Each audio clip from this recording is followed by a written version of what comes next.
Do you have a kid in your class who can act insane for no reason? One day in class, a kid called Kelvin came to the class. He was shy and nervous, sitting on the edges of his chair. We asked his age and he said, 15. We all were surprised how he was 15 but small and in year 8. The next day he still had his persona for the whole week. But next week, he had change. It was like someone flipped a switch in his brain. He started saying weird and suspicious words. A girl in my class told the teacher and my teacher was dumbfounded. She couldn't believe it. He got worse and worse, then came out exams. This kid written his gamertag as his name on the exam sheet. Everyone heard it and they call him his gamertag. I asked him, "What in hell made you do that?" He said, "I don't know. I just done it." Then one day something happened. I always tell a girl I'm going to the washroom, and if the teacher asks she should tell her. Guess what? Textbooks that were the subject of the subject in our exams were there. The teacher said, "Find the person before 3 p.m., which is our closing time." For no reason, everyone, even the goddamn teacher, was suspecting me. I got mad and yelled, "It wasn't me. Check the cameras." But since this school had no cameras in the bathroom, it made things impossible. But there were cameras near the entrance of the washroom. We are still trying to find the person, but I'm suspecting Kelvin. I'll tell you who it is when we find out. A drone has been flying over my backyard for several nights. Something has been puzzling me for weeks, but for several nights, a drone has been flying over the backyards of houses around here. I refuse to believe it's just flying over mine, but I've noticed it stays close to my house for a long time, and I don't see it moving far from the same spot. It only stays for about 20 minutes at night, appearing around 8 p.m. I remember the first time I heard the loud buzzing sound because it was really close, and this has happened many times. Today I saw it for the first time, with a bright green light, and the device is small. My house is 2 stories high, and the windows face the backyard. I've worried about it getting close to the windows, but I've never actually seen it. My family is peaceful, we don't have any problems with anyone, but since I live in the outskirts, I can only imagine it's not good. I have no idea if any of my neighbors have drones. The people who live here are very humble. Reddit comments. It could be a thief watching how people come and go. If there are people at home, you'd call the police. I'd leave it alone if I were you. You said you live in the outskirts, and given the consistent hours, I wouldn't be surprised if it was someone from the movement making the rounds with their new toy. Thieves don't use drones to rob houses, especially ones in the outskirts. People are tripping in the comments. If it's the police, then you don't need to worry, right? I know he is not the one, but I can't resist. I am 19F and he is 20M. There is this boy in my school. He is in 12th standard and I am in 11th. So I started noticing him from the 3rd or 4th week of my school, and after that he started noticing me too.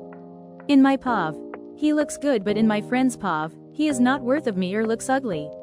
Now the thing is, he really has a bad reputation in the school, had a lot of rumors. Rumors like he is into smoking, alcohol, girls and stuffs. Now he followed me on Instagram and I followed back. Anyhow, he knows that I kinda like him. He started the convo and showing real interests, and he is texting me from past 2 weeks. My male friends and my male BSF now telling me to stay away from him, as he is a F-boy. Also, while talking to him, I came to know that he had a 3 years relationship and they are physically involved, and TBH I am virgin. He is gully F-boy type, like flirts with everyone, and I am studious, loyal type. I know where this thing is going. I am gonna be cheated at the end, but I can't control my emotions.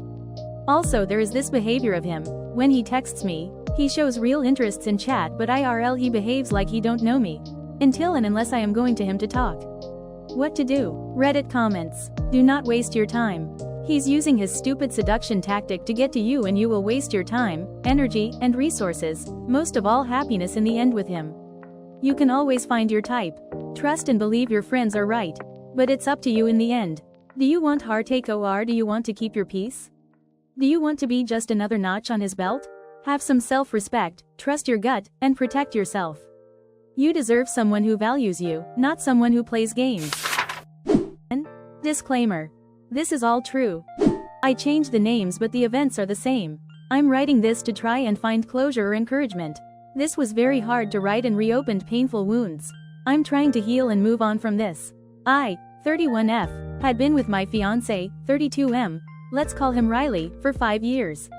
I have been battling a neurological disease my entire life, and I had always been upfront with Riley about it. He worked in the medical field and understood my disease as he worked with patients who had similar symptoms. He had always been supportive and nurturing, and I sincerely thought I found the man I'd marry and grow old with. I started going to college. 2 years into college, I started having PTSD flashbacks. I was having flashbacks of car accidents I was in as a child. My therapist explained to me that oftentimes our brains will hold on to the trauma that we experience as children until a later time for us to process it. I was suddenly now processing it as an adult, and I could no longer drive or attend classes. The panic attacks and anxiety was so bad I had to drop out of college. I could not go to school and I could not work, and we had a falling out with Riley's family. We were told to move out. But our friend, let's call her Kate, offered her home to us. So we moved into the spare bedroom with Kate and her husband. Me and Riley had known Kate for years, and she was one of the people that actually helped me and Riley get together and start dating. We really enjoyed living with Kate and her husband. I noticed things began to change quickly between me and Riley. He no longer sat next to me. He no longer showed affection to me. We eventually could not even be intimate anymore. Due to the stress of everything, my neurological disease symptoms were getting worse. Kate and her husband did not understand my illness. They were afraid of me and thought I would harm them. I have no history of violence, only the accidental self-harm I caused myself during panic attacks, flashbacks, which was minor. I think Kate was talking to Riley when I wasn't around, through texts. I felt ostracized by my own friends and my own fiancé. My neurological disease continued to deteriorate, and it got so bad that I could no longer walk or talk. I had to be carried to the car to go to the hospital. Riley told me as he carried me to his car, "You don't have to be this bad." That was when I realized he didn't believe I was sick anymore. While I was in the Riley visited me once. From there I was brought to an inpatient facility where they treated my symptoms. My recovery was not met with joy, as you would expect. Not one of my friends came to see me in the facility for the 10 days I was there. Not even my own fiancé. At the hospital, the doctors diagnosed me with severe catatonia and said I was having seizures as well. I felt like I had woken up from a terrible nightmare. I was so happy to be able to move again. When I got home, no one welcomed me. Kate and her husband avoided me, and so did Riley. I didn't feel welcome in my own home. I struggled to recover under close supervision of doctors at a partial care facility. I spent my days at this facility and would go home to sleep. Riley was emotionally exhausted with my disease. I suppose he was not willing to be with me in sickness and in health, after all.